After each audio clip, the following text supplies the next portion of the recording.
you want to be successful? Do you want to grow your business? Do you want to dominate the day?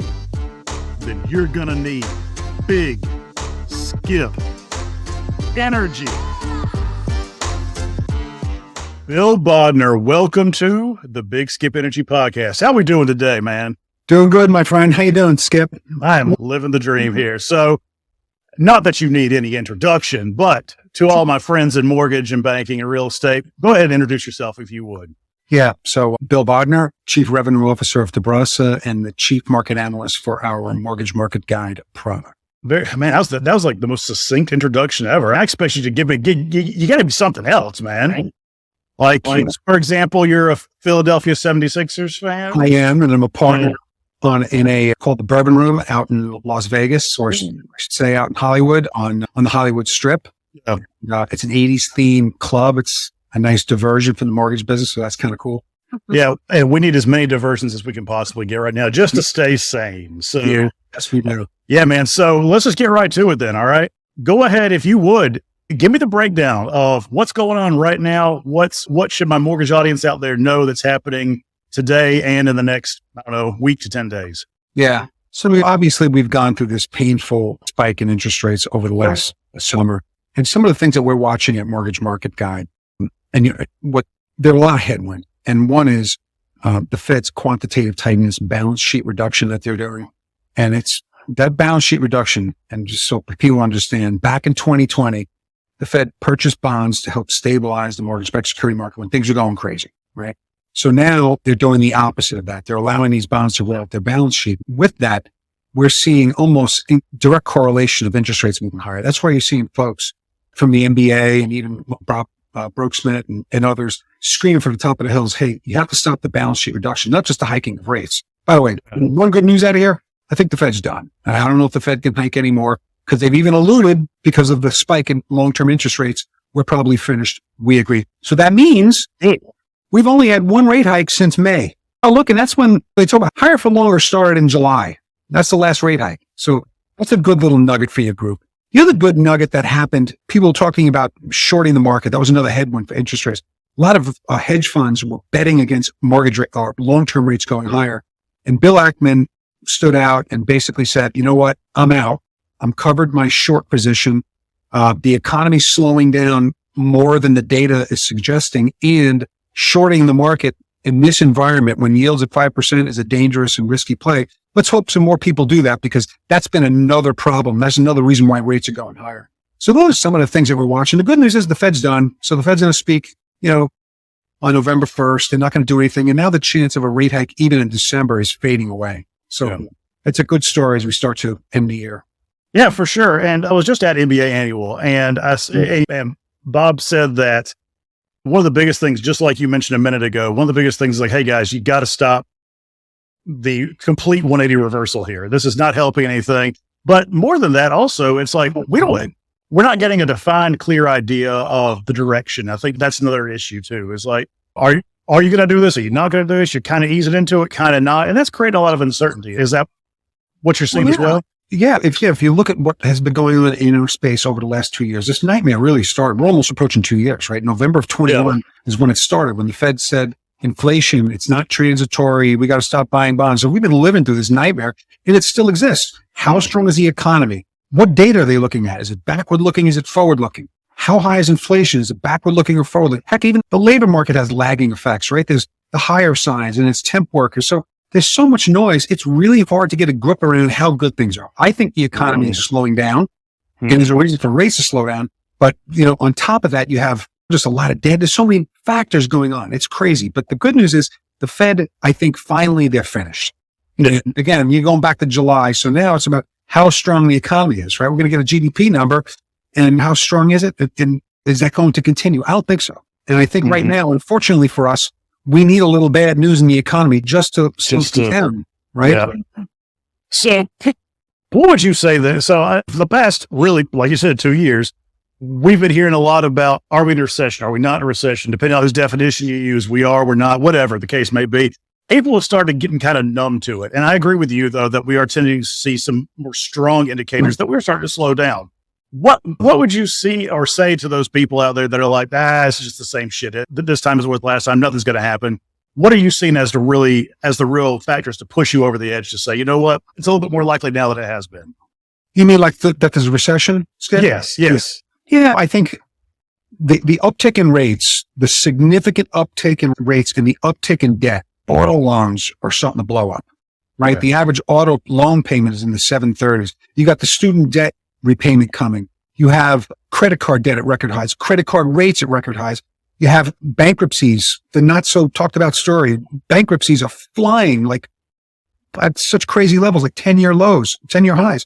So when you start to look at all these things and you just see consumers I think we've finally tapped out, and there's no appetite now to throw more money at it, right? Like I think the government is like, we got to stop. Part of the problem that we're having with rates moving higher is the debt. And so the idea that we could just throw stimmies out to everybody, there's no pandemic and they still have a $1 trillion plus deficit is insanity. We know the pandemic, and unfortunately now we're grabbing onto a couple of wars, but we don't have one ourselves. And to have all this deficit spending is just absolutely, it's lunacy. I kind of joke, I can give my mom $6 trillion and I think she could have thrown a better party. That's a lot of money to throw in an economy, and to now be limping along, it really is remarkable. So now we got to pay for it. And now it's money, but the Fed's job is kind of sucking this money out of the system.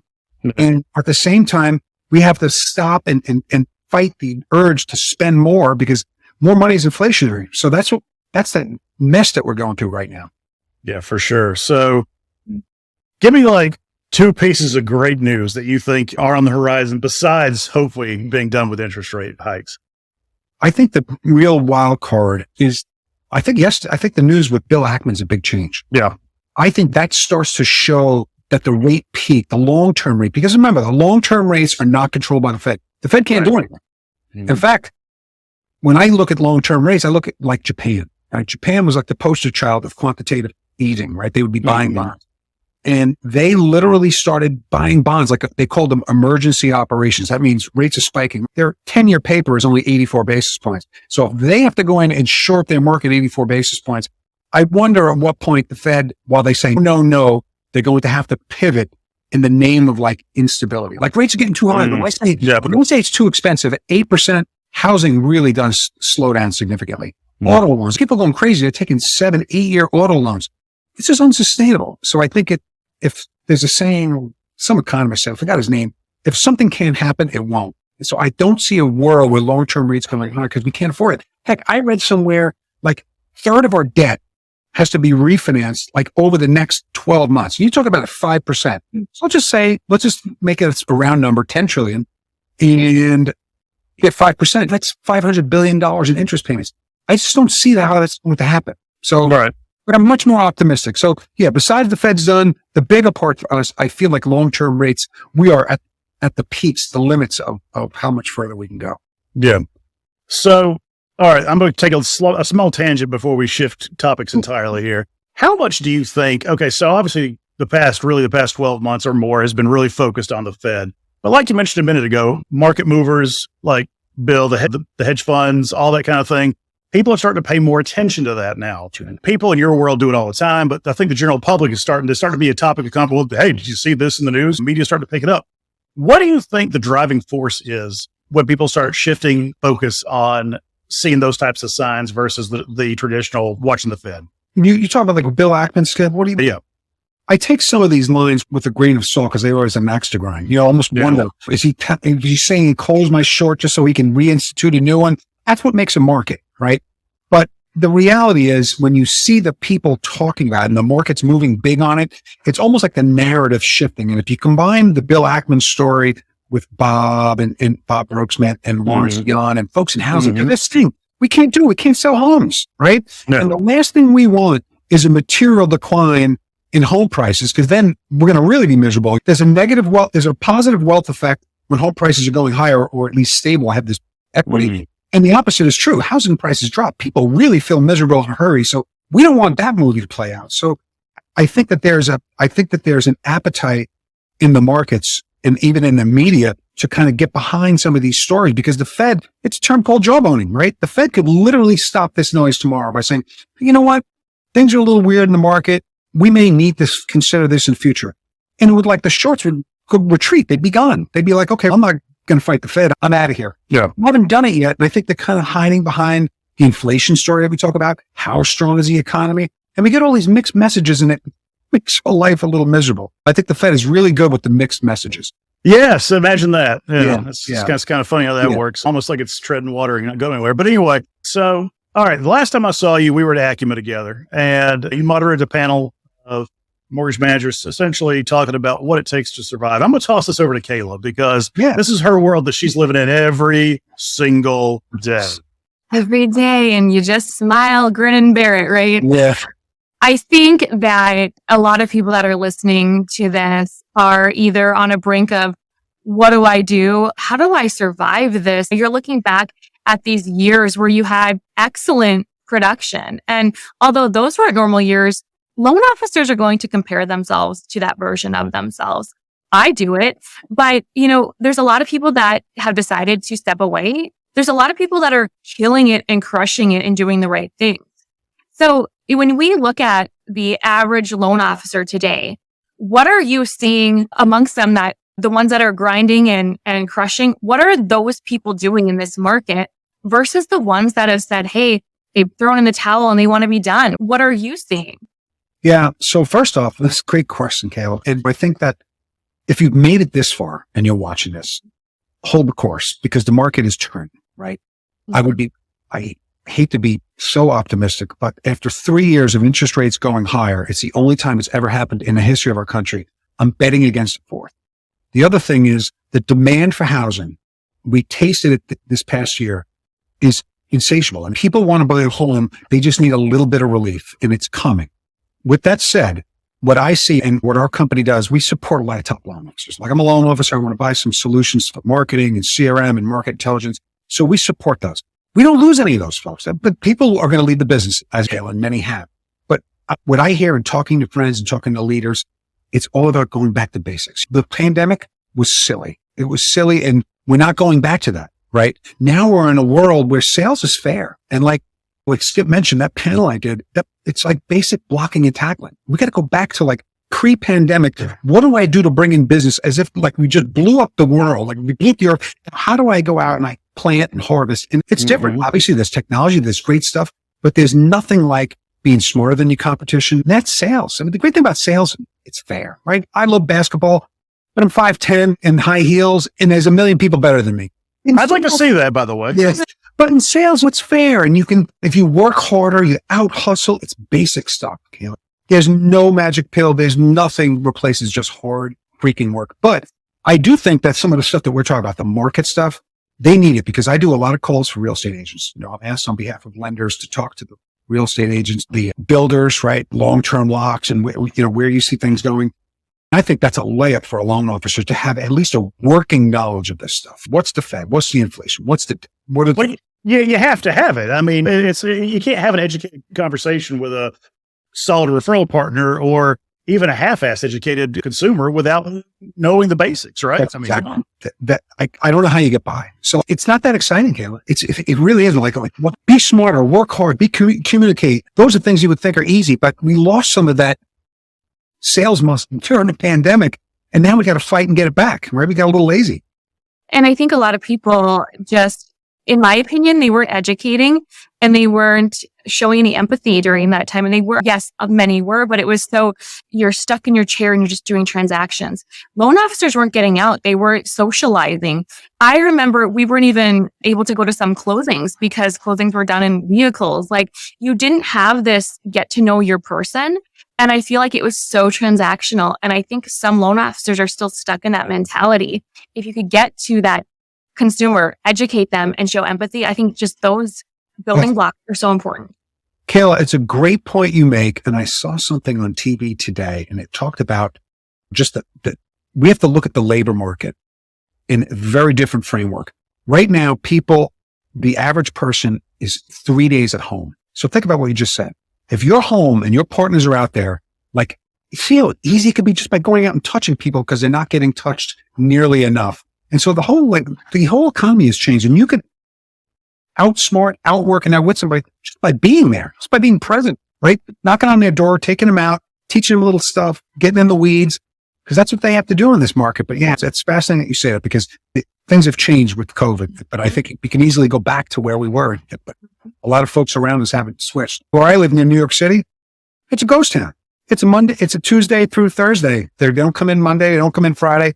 Bars are shutting down quickly. Things have really changed. Like the happy hours have kind of thinned out. It's really different. We're going to the office is the happy hour. What's going on? Oh. Like my college boys say, the Thirsty Thursdays, they're not happening. Yeah. It's Dad. crazy, isn't it?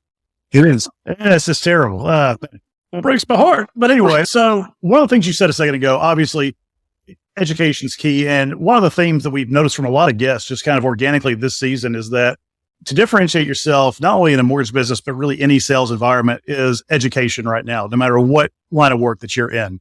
Obviously, you provide a lot of the information that LOs can educate themselves and provide that. What are you seeing the most, as far as your world goes, the most beneficial, I guess, piece of information topic that LOs are sharing in conjunction with you to their referral partners? It hasn't been very fun. Skip. There hasn't been a lot of new, and you want to look at where's it going? How much? I think part of the stuff where we see a lot of value and where I'm even getting called on to get them calls is understanding interest rates, understanding the Fed's role, and let's check a box that they're done. And realtors go crazy. Yay, but wait a minute, that's not a mortgage rate. That's just an overnight rate. But the good news, they're done.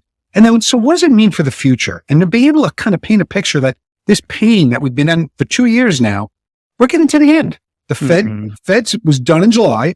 So now the ticking starts higher for longer. And then when we put in real numbers of how long they go before they actually cut, they talk a lot of baloney, right? And you got to remind, as a loan officer, we got to remind them things you can bank on: debt, taxes, and the Fed dot plot being wrong. So here they are saying they're not cutting rates until late next year.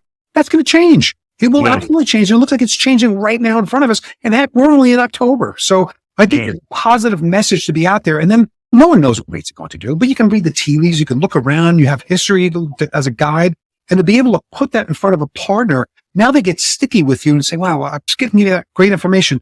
What is it now? Because new things are evolving, and that's how you win deals. So that's what I see the most of. And it's not rocket science. I was going to say, yeah, isn't it funny though? Because in sales training like I do, or just in everyday sales too, we can't assume that the people that we're speaking to, whether they are consumers or other professionals, know the basics. And so it's just something as simple as the connection or lack thereof between the prime and mortgage rates.